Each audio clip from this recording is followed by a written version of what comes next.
guys, this is ANARKY bringing you the chaos.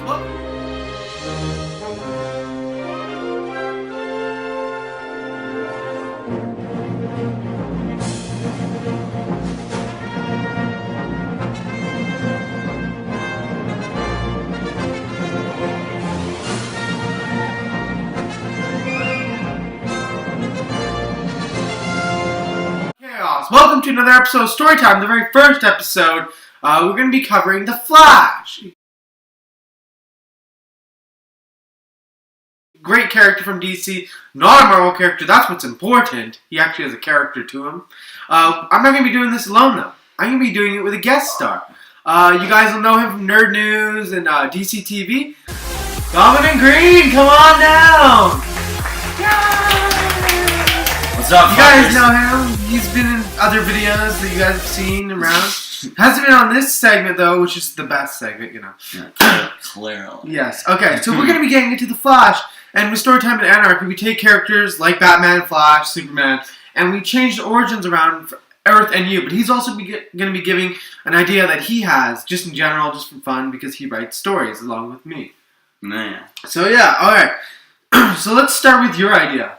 Because we're starting with mine. Yeah, let's start with yours. Let's get this rolling. Let's rock and roll. Okay, so my basic idea behind the Flash was I always like that. You know, I always like the Speed Force idea, obviously, because you kind of need that. Yes. But I kind of didn't really like. I wanted to change that he does. You know, I didn't really care for that he gets like struck by lightning and he falls into the chemicals. Yeah, he just falls. I fell into chemicals. Oh now I'm powerful. But basically, here's my idea. For the kind of Flash's origin. So basically, in my universe, Superman, and I'll explain Superman later, is creating soldiers and stuff like that, right? I'll explain it. Don't worry. If you were like, what? Soldiers? Superman? Joe's just losing his mind already. It'll be explained later. But basically... In due time. Yeah, but basically what happens is he gets... Kryptonians had the Speed Force. Yeah. They used it for engines. I see. And space travel and stuff. Because the thing that always bugged me about the Speed Force is the only people who had it were like Earth. Yeah. And no one else. Yeah. Literally discovered it and everything. So of course, Earth did it. Earth's the important one. We're best around.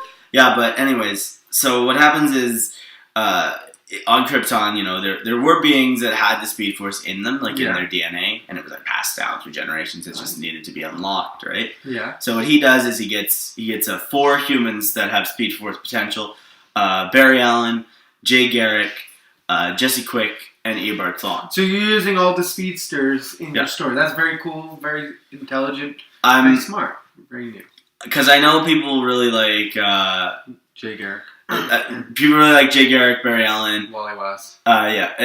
Jesse Quick's probably going to change to Wally West because you know there's more to do with Wally, and Eobard Thawne because those are kind of the best. Those are the speed. You don't want to add Zoom.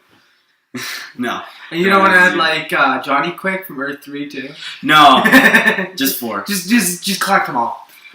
Gotta catch them all. Gotta catch them all. So what happens is Superman. Yeah. Gets all these people together with the help of Amanda Waller. I'll explain. And people are like, what? Did you just say Superman and Amanda Waller are working together? Yes, Superman and Amanda Waller are working together. Oh my god. I'm leaving you all on cliffhangers until the Justice League episode. Yeah, so you have to wait for that to listen to the rest of his. But don't worry, guys.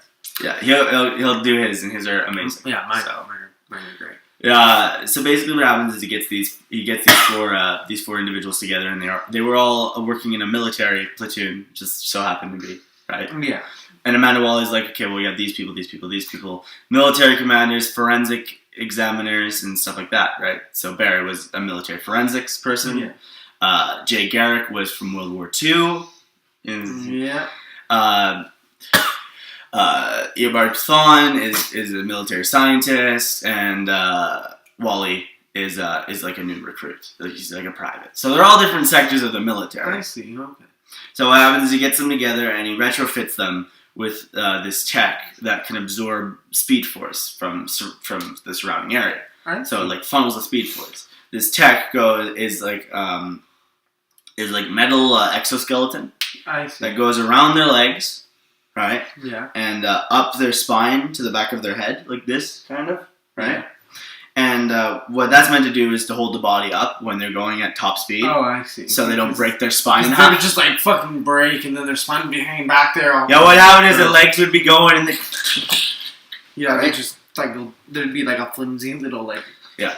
So these legs are basically designed to pull in Speed Force and stuff. So basically, cool. what happens is Superman is tasked to test it to make sure this tech works, right? Very cool. Very cool. So he's like, I'm gonna retrofit all of you with this, sign these contracts, all that shit, right? I'll explain Superman shit. But basically, what he does is he says they're basically in like some military base in probably Las Vegas. I see. Like an Area 51 kind of area. And he basically says, what I want you to do is run to Metropolis and get me a newspaper from the Daily Planet. Yeah, I see the Daily Planet's in there. There's your Easter egg. See what I did there. So what happens is, so all four of them, they start running, right? And as they run and they're pulling Speed Force in, but actually all four of them end up, the Speed Force ends up merging them all into one being. Because what I have it is, well, not all of them, 3 out of the 4. The 4th one disappears mysteriously. Oh, it's probably Eobard Thawne. Actually, no, it's Barry Allen. Oh, there you go.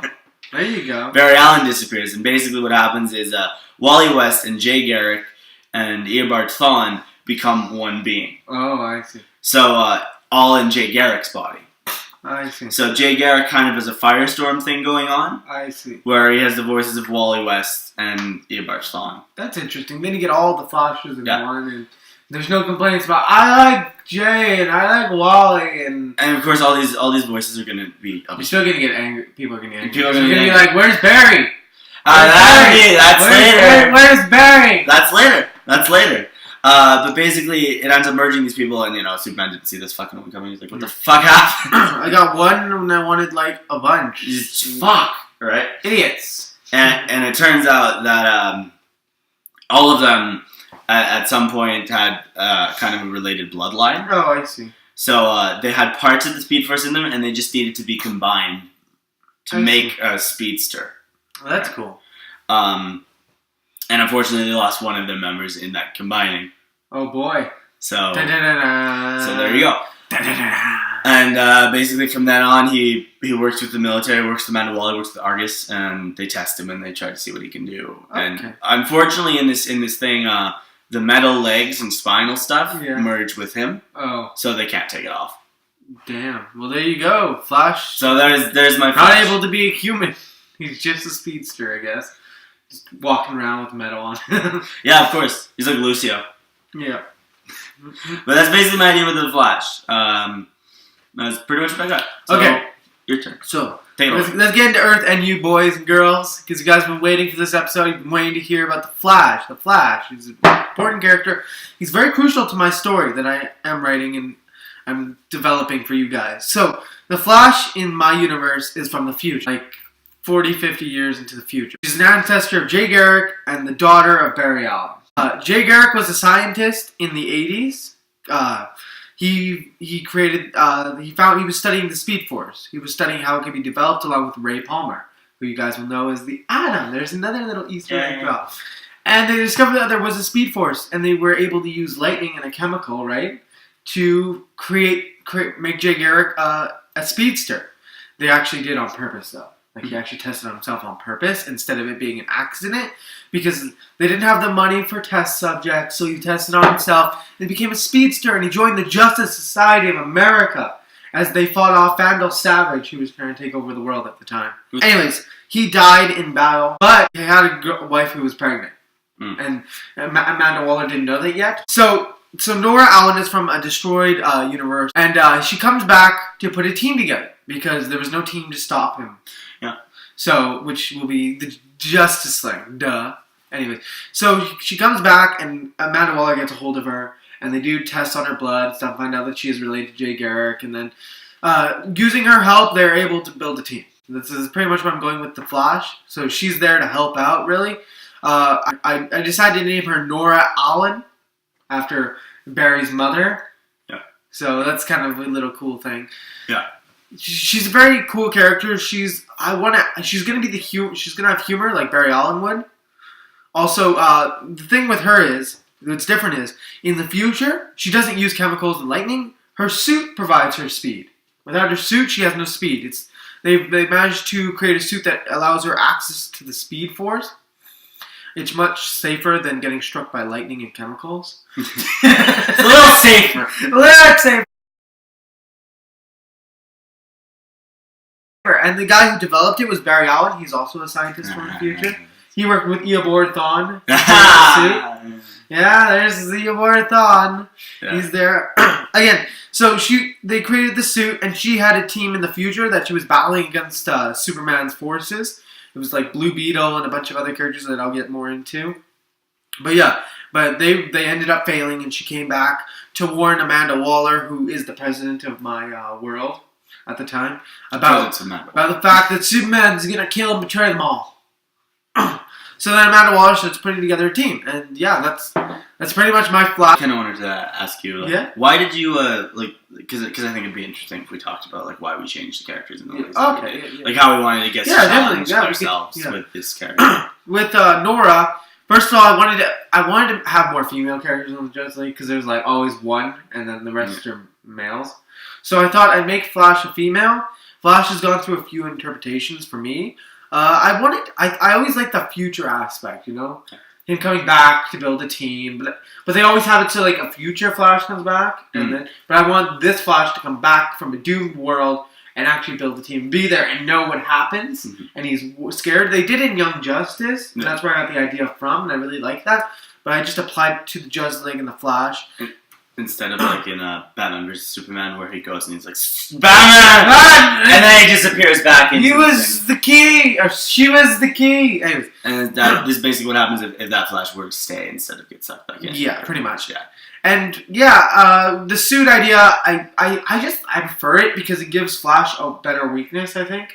Because if the suit breaks or he's not wearing the suit, he doesn't have his speed. She doesn't have her speed, right? So she's got to have that suit to have her speed, and I think that gives her a really good weakness. It's kind of like the Iron Man theory. Yeah. Yeah. So with mine, what I really like to do is I wanted to play with the whole voices in a person's head. Yeah. Because I like the idea of I really like the idea of doing a character who is crazy. Yeah. But still ends up being heroic. Because the thing with Jay Garrick is already out the gate in my story. He's been in World War II and he's seen all this shit. Yeah. And then just to go into this experiment, he was pretty much expecting to die in this experiment. It didn't, or he thought it was just bullshit. So he's like, fuck it. I'm old. I don't care. Right? Okay. So I want to deal with what it means to have actual literal voices inside his head telling the Flash what it should do, what it shouldn't do, with his voice too.